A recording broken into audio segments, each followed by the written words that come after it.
Earth impact.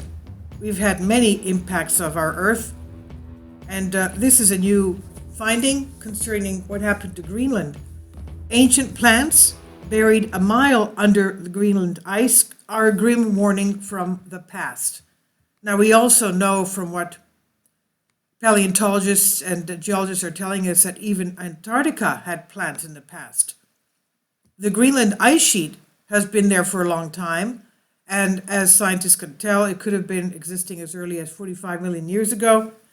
Evidence and our understanding is patchy, but scientists have been confident on one thing. It seems to have been in place for at least 1 million years. But new evidence has come to light that contradicts that. This at the bottom of almost a mile ice core down, drilled from the northwestern Greenland area, scientists found remnants of ancient plant material.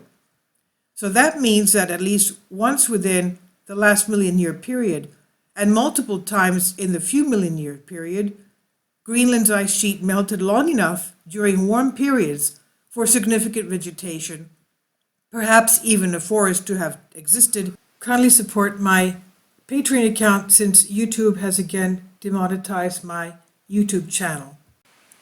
The daily posts are 5 videos daily, and they are totally different from what I have on my YouTube channel. Thank you so much for your support and that you find all my content so interesting. You'll find the Patreon account details in the description box below. A forest could have existed, so we see that there were many forest regrowths in all these millions of years. This suggests that at least once, multiple times, Greenland's ice sheet melted long enough for forests to take root.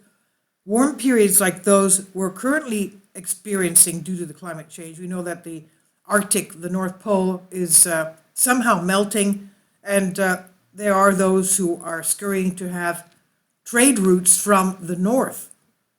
Now, climate change is warming the Arctic, and according to an international team of scientists led by geologist Andrew Christ of the University of Vermont, he says, our study shows that Greenland is much more sensitive to natural climate warming than we used to think, and we already know that humanity's out-of-control warming of the planet hugely exceeds the natural rate.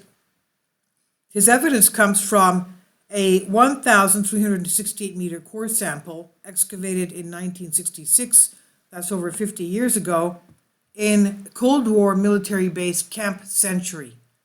The secret plan for the base was to dig a system of tunnels to hide hundreds of nuclear weapons, but it failed because the ice was too unstable. The official purpose of the base was, among other things, to conduct scientific research, and that's why the ice core was extracted in the first place. Now, including the core was 46 feet or 14 meters of silty ice and 3.44 meters of frozen sediment from under the ice sheet. The sediment was packed up and in cookie jars of all things and moved around from freezer to freezer, finally ended up in cold storage in Denmark, where it languished forgotten there. And it was only recently rediscovered in 2018 when scientists of the University of Copenhagen were sorting things through the stored samples in preparation for relocation to a new freezer. And that's when they realized what was in those jars. They mobilized a team to study the ancient dirt. To their immense surprise, it was not dirt, at least not entirely. Fossilized leaves and twigs were also found mixed in with that sediment from Greenland. Christ said the ice sheets typically pulverize and destroy everything in their path. What we disclosed and discovered was delicate plant structures, perfectly preserved. They're fossils, but they look like they died just yesterday. It's a time capsule of what used to live on Greenland that we would not be able to find anywhere else, he said. The climate has fluctuated a lot over the Earth's history, as we know, and we've had even pole shifts, pole flips, with multiple ice ages of glacial periods interspersed with warmer interglacial periods. And during these times, scientists believe that at least some ice cover persisted on Greenland in the last few million years, even during the interglacial times. Now, the Camp Century core was taken from high altitude at 77.1667 north, shakes that perception to its root, and according to the team's analysis, rare isotopes of aluminum and beryllium, which only come from when cosmic rays hit the bare ground, were found in the plants. It means the region melted entirely and stayed melted long enough for cosmic rays to form those isotopes, and for vegetation to grow and take them up, with moss and maybe even trees thriving there. Radiocarbon dating and luminescent dating estimated the time since the sediment was last exposed to light, placing that melting to within the last 1 million years. So taken all together, the evidence suggests that Greenland's ice sheet, currently covered around 80% of the landmass, may not be as permanent as we thought. Scientists have predicted that if Greenland ice sheet completely melts, our sea could rise as much as 21 feet.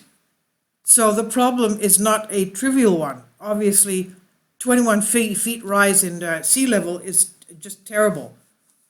7 meters, 21 feet. We know that the average height of the elevation of Long Island in New York is about 50 feet. So you can imagine. Now, Greenland may seem far away, but it can quickly melt, pouring enough into the oceans that New York, Miami, Dhaka, pick your city, whatever, London, will go underwater. This is what geoscientist Paul Bierman of University of Vermont explains. He says this is not a 20-generation problem. This is an urgent problem for the next 50 years. This was published in Proceedings of National Academy of Sciences. It's on Science Alert by Michelle Starr. Thank you for your support, and please leave your comments. Thank you.